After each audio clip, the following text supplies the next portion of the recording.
سيدي التفريق كالموج غزارة.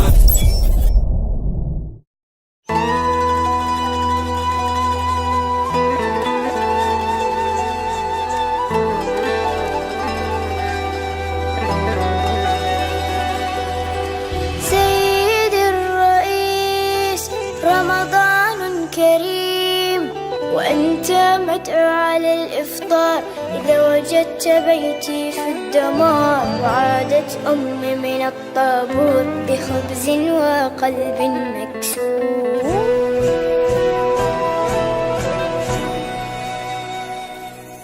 وأذنت مساجد ورنت الكنائس، جيران في الله أبواب بلا حارس.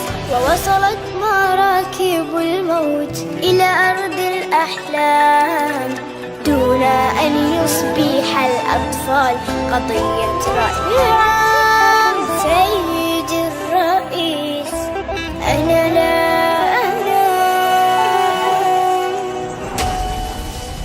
كلما أغمضت عيني أسمع انفجار، ويشتعل سريري دخانا ونار، ويخرج الخوف من باب الدولاب، وتبكي الأغاني وتنزف الألعاب. سيدي الرئيس تنزف الألعاب.